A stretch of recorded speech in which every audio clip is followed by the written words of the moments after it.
হযরত আলীর চেহারা আর আল্লাহর চেহারা একই, এবং বলছে যে হযরত আলী আর আল্লাহর ভিতরে কোনো পার্থক্য নাই। আপনি বলেন যে এই জিনিসগুলা যে কুফর, এটা বুঝার জন্য বহুত বড় আলেম হওয়া জরুরি? হ্যাঁ। আর এরা আল্লাহর নবীর এই সাহাবীটাকেই পাইছে, যত জুলুম হযরত আলীর নামেই করতেছে এবং আলীর উপরেই করতেছে, অথচ হযরত আলী রাদিয়াল্লাহু আনহু এগুলা থেকে মুক্ত। ওই যে একটা দল আছে শিয়া, এদের পুরা নাম শিয়া না, এদের পুরা নাম হলো শিয়াতু আলী। শিয়া মানে হলো দল, আর শিয়াতু মানে হলো দল। শিন ইয়া আইন গোলতা, শিয়াতুন এর অর্থ হলো দল। তো শিয়াতু আলী, এদের পুরা নাম হলো শিয়াতু আলী, আলীর দল।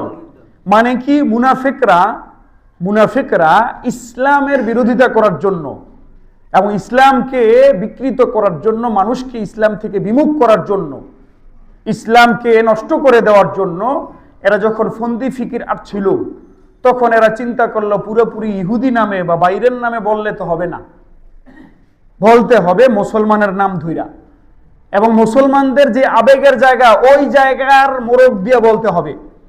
এই হিসাবে বলল যে দেখো, এই যে নবীজির ইন্তেকালের পরে নবীজির খলিফা হবেন হযরত আলী, হযরত আলীকে বাদ দিয়া এই যাবতীয় সাহাবীরা আবু বকরকে মাইনা নিছে, এর দ্বারা সকল সাহাবী কাফের হয়ে গেছে। শিয়াদের এটা মৌলিক আকীদা। শিয়াদের সাথে আমরা মোটা ইস্যুতে, শিয়া যখন ইহুদিদের বিরুদ্ধে লাগে তখন আমরা শিয়াদের পক্ষ নেই, আমরা তখন শিয়াদের পক্ষ নিব। কারণ ইহুদিদেরকে যে খুন করবে, ইহুদিদেরকে যারাই জাহান্নামে পাঠাবে, আমরা তাদের পক্ষে আছি। এই হিসাবে আমরা ওই সামগ্রিক চিন্তায় এদের পক্ষে কথা বলি।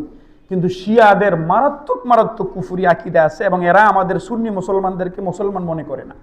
এর ফলেই এই যে সিরিয়ায় বাশার আল আসাদ যে ছিল, এর বাবা ছিল আসাদ, এরা কুখ্যাত শিয়া ছিল এবং লক্ষ লক্ষ আহলুস সুন্নাহর নারী পুরুষকে হত্যা করছে, ধর্ষণ করছে। এরা বৈধ মনে করতে এগুলা, এই যে কয়দিন আগ পর্যন্ত বাশার আল আসাদ পালায় যাওয়ার আগ পর্যন্ত, এবং ইরান এতে সহযোগিতা করত। শিয়াদের যতগুলো কুফুরি জঘন্য আকীদা আছে, এর ভিতরে প্রধান সারির 2-3টা আকীদার একটা হইল, এরা মনে করে আল্লাহর নবীর পরে প্রথম ইমাম হলো হযরত আলী, এবং হযরত আলীকেই সবার বায়াত করার দরকার ছিল, আলীর কাছেই। হযরত আলীর কাছে না করার কারণে এরা বলে সকল সাহাবী কাফের হয়ে গেছে। আপনি বলেন, কোন লোক যদি বলে বা বিশ্বাস করে সকল সাহাবী কাফের হয়ে গেছেন, তাহলে কি ওই লোক সাহাবীদের বর্ণিত ইসলামটাকে শত মাইনা নিবে? আর আমাদের কাছে ইসলাম কি কেমনে আসছে? সাহাবীদের মাধ্যম ছাড়া আসতে পারছে? তো আপনি যখন এই আকীদা মাইনা নিবেন যে নবীজির পরে সকল সাহাবী কাফের হয়ে গেছে, তখন অটোমেটিক আপনার বলতে হবে আমাদের পর্যন্ত যে ইসলামটা আসছে এটাও কুফরি ইসলাম, এটা আসল ইসলাম না। কথা বুঝতেছেন আমার ভাইয়েরা? তো এই বেদাতিগুলা, এই ভণ্ডগুলা আমাদের মধ্যে মুসলমান নামধারী এগুলা, এরা আবার শিয়াদের সাথে প্রচুর মিল রাখে। শিয়ারা হযরত মুআবিয়া রাদিয়াল্লাহু আনহুকে প্রচন্ড গালাগালি করে, এরাও সেম হযরত মুআবিয়া রাদিয়াল্লাহু আনহুকে প্রচন্ড গালাগালি করে, এই বয়াতিগুলা। এবং আরো কিছু পীরের দরবার আছে, আমি কয়েকবার সিরিজ আকারে বয়ান শুরু করছি, পরে বিভিন্ন জায়গা থেকে বাধা দেওয়া শুরু করছে, যারা আমারে মোহাব্বত করে এরাও বাধা দেওয়া শুরু করছে। যেন বলতে পারতেছি না, না হয় বলার দরকার ছিল। এরা হযরত মুআবিয়া রাদিয়াল্লাহু তাআলা আনহুকে লানত করে, মুআবিয়া রাদিয়াল্লাহু তাআলা আনহুকে বিশ্রী ভাষায় গালাগালি করে, এবং এদের সাথে, এই গায়কদের সাথে, বাউলদের সাথে পুরা মিল। এই যে খোদ এই যে লোকটার কথা বলছি, যে বলছে আল্লাহর চেহারা আর আলীর চেহারার ভিতরে পার্থক্য নাই, আল্লাহ এবং আলীর মধ্যে কোনো পার্থক্য নাই, যে লোকটা বলছে আল্লাহর কথার কোনো নাউজুবিল্লাহ এটা সেইটা নাই, যে লোকটা বলছে আল্লাহ সূরা নাসের ভিতরে খালি নাচতে কইছেন, সূরা নাসের ভিতরে নাকি আল্লাহ কি করতে বলছেন?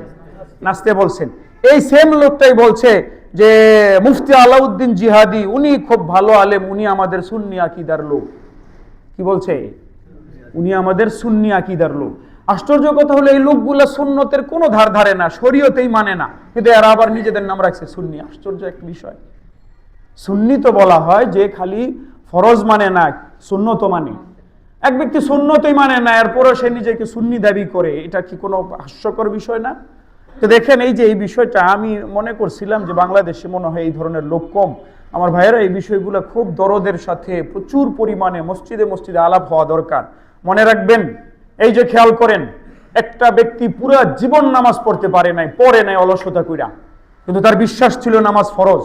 একটা ব্যক্তি পুরো জীবন শরীয়ত পালন করতে পারে নাই, কিন্তু তার বিশ্বাস ছিল শরীয়ত হক এবং মানা আমার উপরে ফরজ, কিন্তু অলসতাবশত আমি মানলাম না।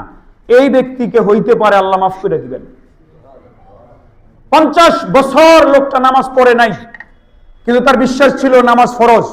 রোজা রাখে নাই, তার বিশ্বাস ছিল রোজা ফরজ, এবং নিজের অপরাধী মনে করতো না পালন করার কারণে।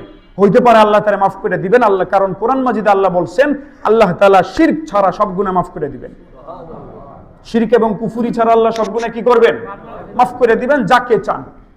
ইন্নাল্লাহা লা ইয়াগফিরু আইয়ুশরাকা বিহি, আল্লাহ তাআলা ক্ষমা করবেন না তার সাথে শরীক করাকে। ওয়া ইয়াগফিরু মা দুনা যালিকা লিমান ইয়াশা, আল্লাহ তাআলা এর বাইরে যত গুনাহ আছে যাকে ইচ্ছা মাফ করে দিবেন।